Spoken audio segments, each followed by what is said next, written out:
நண்பர்கள் அனைவருக்கும் வணக்கம். இந்த வீடியோவில் எதை பற்றி நம்ம பார்க்க போறோம்னா, நீங்கள் அனைவரும் எதிர்பார்த்து கொண்டிருந்த டைப் ரைட்டிங் உடைய ரிசல்ட்டு பேப்பர் கரெக்ஷன் முடிஞ்சதா இல்லையா, அல்லது பேப்பர் கரெக்ஷன் சொல்லிட்டாங்க, ரிசல்ட் எப்போது வரும். ஆனால் நமக்கான எக்ஸாம் வந்து பார்த்திங்கன்னா type writing, short and accountancy எல்லாமே வந்து பார்த்திங்கன்னா ஒரே டைமில் விடுவாங்க. ரிசல்ட்டை பொறுத்த வரைக்கும் 40, 45, 47 இந்த கணக்கு பண்ணி பார்த்திங்கன்னா நமக்கு வந்து தோராயமாக கொடுத்துருக்காங்க. டென்டிவ் டேட்டை பப்ளிஷ் எக்ஸாம் ரிசல்ட்னு சொல்லியிருக்காங்க 6/11/2025.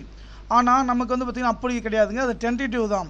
ஆனால் நமக்கு ரிசல்ட் வந்து பார்த்திங்கன்னா 40-45 நாளில் வந்து பார்த்திங்கன்னா இந்த மாதம், ஓகேங்களா, நமக்கு வந்து 8ஆம் மாதம் 9ஆம் மாதம் 10, அப்போ 45 பார்த்திங்கன்னா நமக்கு அடுத்த மாதம் 10ஆவது மாதம் 15 அல்லது 16, 17 இந்த டேட்டில் வந்து ரிசல்ட் வந்து ரிலீஸ் பண்ணுறது, ஓகேங்களா. பேப்பர் கரெக்ஷன் பார்த்திங்கன்னா அவங்க சொல்லுவாங்க, ஓகேங்களா. இப்போதைக்கு வந்து பார்த்திங்கன்னா பேப்பர் கரெக்ஷன் பார்த்திங்கன்னா ஸ்டார்ட் பண்ணிட்டோம். இப்போ வந்து பார்த்திங்கன்னா டிஜிட்டல் கோடு, ஓகேங்களா. இப்போ வந்து ஸ்கேன் பண்ணி அப்டேட் பண்ணிட்டாங்கனாக்க, நமக்கு ஆன்லைனில் வந்து ஸ்கேன் பண்ணி அப்டேட் பண்ணிட்டாங்கன்னா, இப்போ நம்ம சிஸ்டத்தில் எப்படி இருக்கோமோ, ஓகேங்களா, இவங்களுக்கு இந்த மிஸ்டேக்ஸ் ஆகிருக்கா அல்லது இந்த மிஸ்டேக்ஸ் என்ன இருக்குது அப்படின்ற பார்த்திங்கன்னா ஒரு ஸ்கோர் வந்து கொடுத்துருவாங்க, ஓகேங்களா. அதனால் மார்க் ஸ்கோர் ஆகும். ஆனால் இந்த டைம் வந்து பார்த்திங்கன்னா இப்போ நார்மலாக கையில் தேர்த்தினா கூட பரவாயில்லைங்க, ஆனால் இப்போ ஸ்ட்ரிக்டாக திருத்துவாங்க.